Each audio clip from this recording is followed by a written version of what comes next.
कैसे तेजी से बुलंदियों को छूने वाली एक टेनिस प्लेयर का मुस्तकबिल एक जानलेवा हमले की जद में आ गया।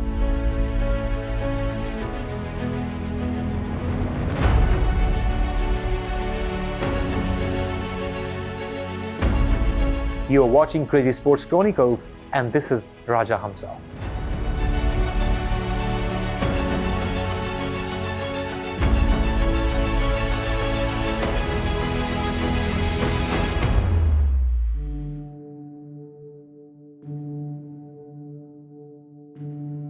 April 1993 हैम्बर्ग में खेला गया एक टेनिस क्वार्टर फाइनल मैच, जिसमें दुनिया की दो बेहतरीन टेनिस प्लेयर्स मोनिका सेलेस और मेलिवा खेल रही थी।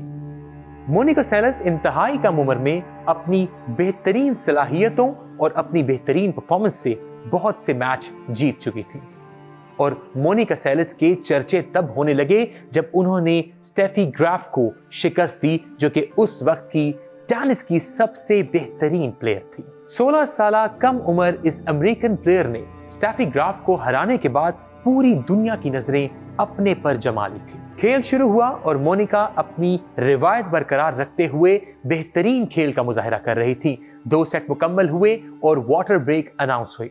मोनिका पास पड़ी हुई कुर्सी पर जा बैठी और उसके बाद जब वो पानी पीने के लिए झुकी तो वो ये नहीं जानती थी कि अगले ही लम्हे में उनके साथ क्या होने जा रहा है।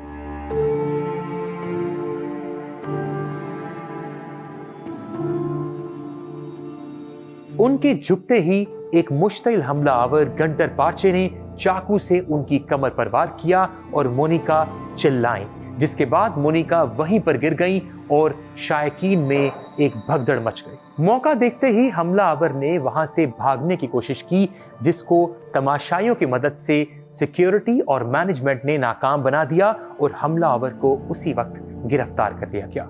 मोनिका क्योंकि खून में लथपथ गिरी हुई थी और उनका बहुत खून बह चुका था, उन्हें अस्पताल मुंतकिल करना बहुत जरूरी हो चुका था, सो उन्हें अस्पताल मुंतकिल कर दिया गया। ये खबर सुनते ही top tennis player Steffi Graf अस्पताल रवाना हुई और इस हमले की पुरजोर मुजम्मत की। हैम्बर्ग की तारीख का ये वो पहला ऐसा वाकया था और इससे कबल ऐसा कभी भी ना हुआ था, जिसकी वजह से सिक्योरिटी के इंतजामात उस दिन सख्त ना थे। याद रहे कि हमले से पहले Monica 2 US Open, 3 Australian Open और 3 फ्रेंच ओपन जीत चुकी थी और यही वो मोनिका थी जिन्होंने स्टेफी का सहर तोड़ा था। इस बात को 2 साल बीत चुके थे और कोर्ट ना जाने की वजह से उनकी परफॉर्मेंस बुरी तरह मुतासिर हुई थी। हमलावर, जो कि एक जर्मन बाशिंदा था, जब उससे तफ्तीश की गई तो उसने बताया कि वो स्टेफी का एक मद्दाह था जो स्टेफी की हार किसी भी सूरत कबूल नहीं कर सकता था। इसके बाद इस मामले को कोर्ट में पेश किया गया और कोर्ट ने उस हमला आवर को सजा सुना दी, जिसे कुछ ही अरसा बाद उसका मेडिकल एग्जामिनेशन हुआ और पता ये चला कि वो दिमागी आर्जे में मुब्तला है और एक जुनूनी शख्स है, जिस पर उसकी सजा को मुअत्तल कर दिया गया।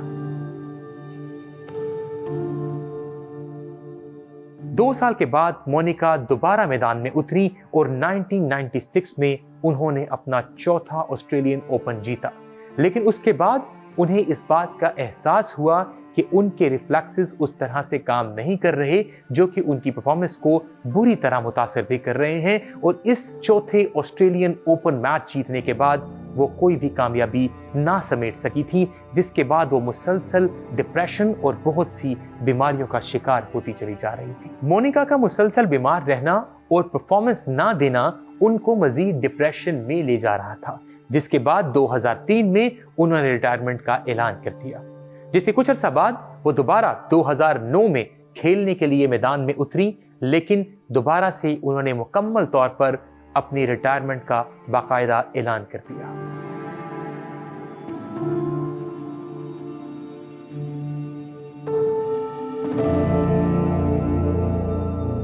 2014 में उन्होंने एक बिजनेसमैन से शादी कर ली, जिसके बाद वो फलाही कामों का हिस्सा बनी और बेआसरा बच्चों की कफालत करने लगी। 50 बरस बीत जाने के बाद मोनिका आज भी उस वाक़े को याद करते हुए आबदीदा और अफसरदा हो जाती हैं। ऐसे एक जुनूनी शख्स के हस्त की नजर हुआ एक टॉप प्लेयर का करियर, ख्वाब और हजारों कामयाबियां।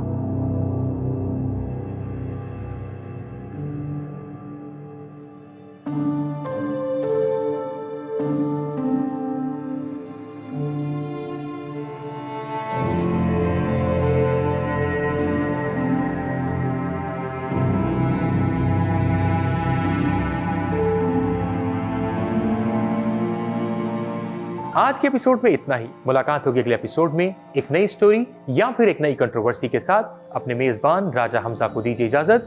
Till then keep watching crazy sports chronicles on Zalmi TV.